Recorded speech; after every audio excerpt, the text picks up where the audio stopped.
Good evening. So navigators through the ages have relied on the stars to guide their voyages. Whether it's 장보고 sailing to establish trade missions with Heian Japan in the Shilla era, or fishermen journeying back home after a day of catching fish in the East Sea, the stars were always there to those who must find their way home. And here in New York City, you can't see those stars in the night sky. The city and its million lights cast an orange glow over the sky. And for many undocumented Korean American immigrants like me and my family, life can be daunting to navigate in the shadows of the city. From figuring out what to write in your college application and those magic 9-digit numbers, your social security numbers, or to crying over how to pay for your mom's astronomical medical bill after she is diagnosed with stage 2 breast cancer. It doesn't seem like those stars that were there to guide my ancestors aren't with us anymore. In 2007, as I was crying to my pillow after another one of my friends announced that he was going to be attending NYU that year, my mother showed me a little article from 중앙일보 that she clipped from her nail salon. And she told me, look, and that article was about this, and that tiny article was about this bill called the DREAM Act. This bill would put me and others like me, those who arrived in America as children, on a pathway to legalization. Although the bill didn't pass that year, or this year, it gave me the hope that I would one day be able to live my life as my mother had intended for me. In 2010, after yet another congressional failure to pass the DREAM Act, I took a deep breath and asked myself, what right do I have to complain if I can't tell myself that I didn't do everything that I could do? So I did what any good activist would do. I marched straight to my laptop and I did all the research that I could on the DREAM Act. And to my surprise, Asian Americans, and especially Korean Americans, had been at the forefront of the fight for the DREAM Act. There was a UCLA marching band drum major, David Cho. There was Ju Hong, who was the student body president of Laney College. There was Keish Kim, who decided to start her own college called Freedom University with her friends after Georgia Board of Regents had banned undocumented students like me from attending its public schools. But most importantly, there was a story of this woman named Tereza Lee. Here was a Korean American woman from Chicago whose story inspired the DREAM Act and still inspires Senator Dick Durbin to become a champion for immigrants. Amid darkness, Tereza started blazing her own trail and became a star for me and so many of my peers. If it wasn't for her stories, I would not have had the courage to be the first publicly open Asian American undocumented immigrant on the East Coast. Even today, you can see her hustling to do interviews between piano lessons, registering voters after dinner, giving speeches at rallies with a stroller with her 2 young children in tow. And even though she's a proud United States citizen today, her heart has never stopped beating for our communities. My fellow esteemed guests, please give your loudest and warmest applause to my friend, mentor, guiding light, and true trailblazer, Tereza Lee!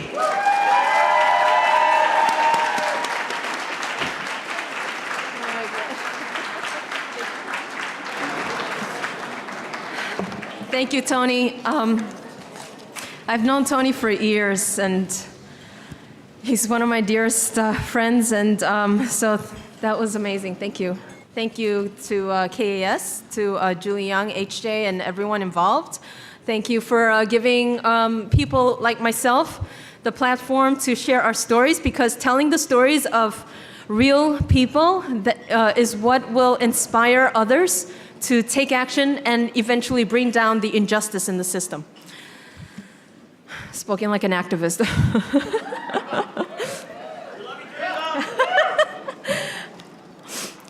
When I was 7 years old, my dad called my brothers and me into the living room for an important family meeting. He said, "I have a very serious secret to tell you kids. You can't tell anyone outside the family about this. We are undocumented. We don't have this paper that says we're allowed to live here. There's this thing called a green card and a citizenship, and we have neither. We're supposed to go to Brazil, my birthplace, or to South Korea, my parents. It's complicated. We could even be separated if anyone finds out about our status. That's why you cannot tell anyone. The kind of fear you grow up with when you're an undocumented child is all pervasive. I've shared many stories with my fellow undocumented friends of the recurring nightmares we grew up experiencing, waking up in a cold sweat night after night, having had visions of paramilitary-style police raids, seeing your family members taken away or worse. And with this fear comes a deep sense of isolation. Like most undocumented kids, I grew up extremely poor. For years, our family lived in a basement in Chicago with no furniture or beds. We slept on hammocks because the basement flooded so often. There was no hot water or heat, and some days we would go without food. It was around that time that I started playing piano at my dad's church. My dad was a pastor who was never quite able to grow his congregation enough to be eligible for a religious worker's visa. But he did have a wealthy parishioner who, when she found out how we were living, bought us brand new furniture, including a piano for me. I fell in love with the piano. It gave me joy and a sense of purpose, as well as respite from the harsher realities of life. I became the church's full-time pianist, the accompanist for my school choir, and started winning some local piano competitions. When I was in high school, I got a full scholarship to the Merit School of Music.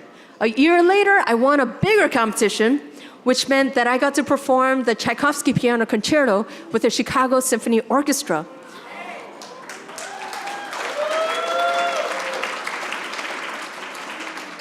I was the first inner-city kid in Chicago's history to win. It was around this time that the music school's artistic director, Ann Monaco, called me into her office to ask which colleges I would be applying to. Now, I had always assumed that going to college would be an impossibility for me.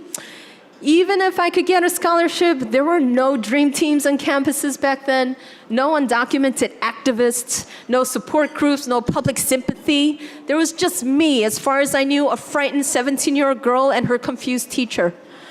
I sheepishly told her that I wasn't going to college and left it at that. She maintained her composure and simply handed me 10 college applications and told me to have them filled out and returned to her the next day. I did what she said, and she immediately noticed the missing Social Security number. I burst into tears and begged her to not turn me in to the police because I cannot be responsible for separating my family. What she did instead was to begin looking into ways that led us to Senator Dick Durbin's office, and his assurance that he would look into it and do what he could. What he found was a broken, outdated, unjust system, and he began working on a bill that would come to be known as the DREAM Act.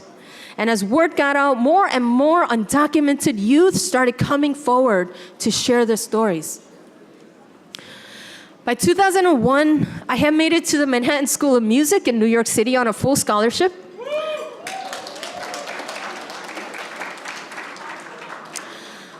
On September 11th of that year, I was on my way to the airport to go to Washington, D.C. for a hearing on the DREAM Act, which we had 62 votes lined up, ready to be passed, and President Bush was even ready to sign it into law. When all flights were canceled due to the terrorist attacks, in addition to the horror we felt that day, what it meant for the DREAM Act was that a bill that was going to be easily and uncontroversially passed stalled for 18 years. The mood of the country had changed that day. The American public became more fearful, particularly of perceived outsiders, and any immigrant-friendly legislation was out of the question. Over the next few years, dreamers began bravely coming out of the shadows to tell their stories, leading a national movement to demonstrate, march, support one another, and win public support.